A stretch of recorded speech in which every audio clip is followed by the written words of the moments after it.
But what I can promise is a leaner number 10. Okay. Because I don't believe in micromanagement. I think number 10 has become a bit too presidential, and we do need cabinet ministers to have both the authority and the responsibility for what they're delivering. And, you know, Kemi, I've worked with her as Women and Equalities Minister. You know, we've taken on a lot of the agenda of people who were trying to deny that women were women and so on. So I think she's absolutely brilliant, and I would definitely want her as part of my team if I am successful. You know, students have had a very, very raw deal during the pandemic, not getting face-to-face lectures, often having to pay for accommodation costs twice. And what I would make sure is universities are held to account for delivering that. Otherwise, they should have to give a refund to students who aren't getting what they paid for.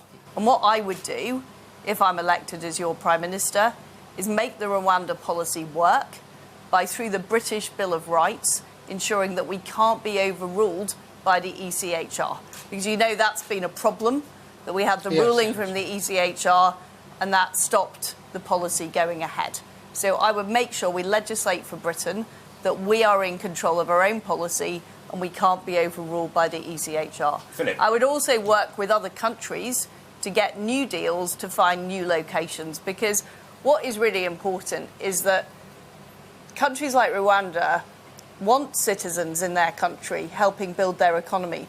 They don't want a massive brain drain of people, but we need to work with them to make that happen and ensure there is somewhere for the illegal immigrants to go. I will make sure that we reverse the national insurance rise, that we have a moratorium on the green energy levy and immediately save people money on fuel bills.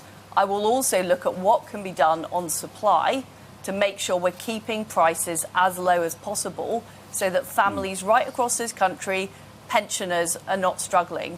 Well, you're absolutely right about the police should not be spending their time policing Twitter.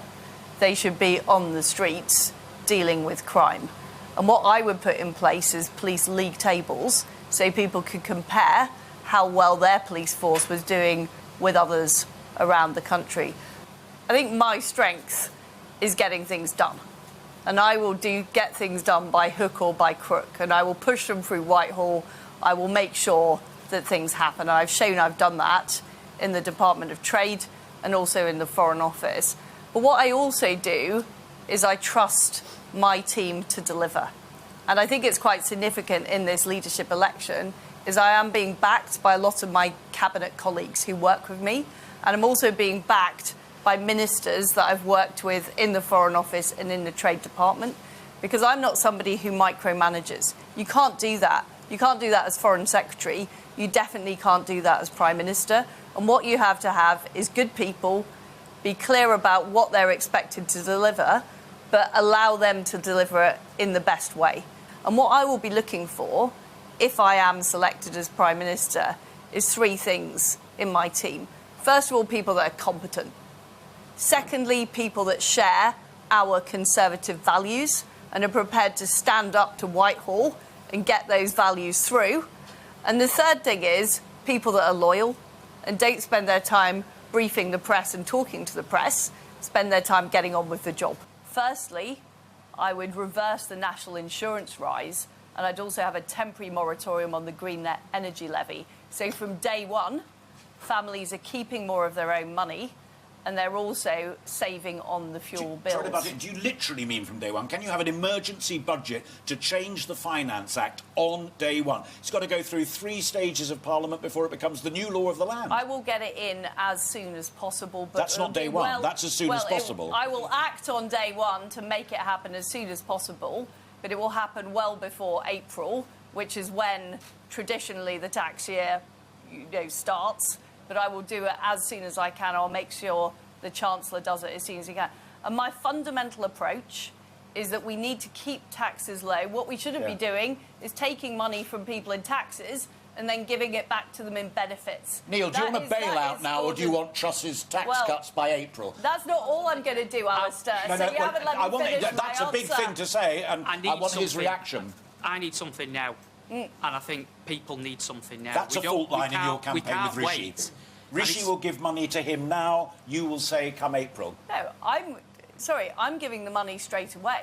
But what I'm about is about people keeping more of their own money and not taking it in tax. But you're opposed. That I will have a temporary moratorium on the green energy levy, which will save everybody money on their fuel bills.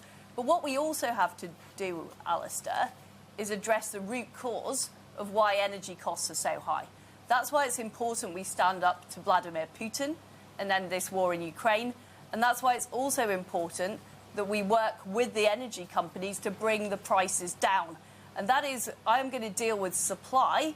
I'm going to help bring the prices down so we reduce the cost. Because if the only answer to everything is to whack up taxes and give out more benefits, then the country is going to run into trouble. And the fact is, we are predicted to have a recession. Right, Neil, and it's important that we grow the economy. Rest your legs for a minute. But I want to say to Neil that I will do everything I can to support working families who work hard and do the right thing. And if I'm elected as your Prime Minister, I will make sure the Chancellor has an emergency budget and looks at this issue in the round and sorts this issue out.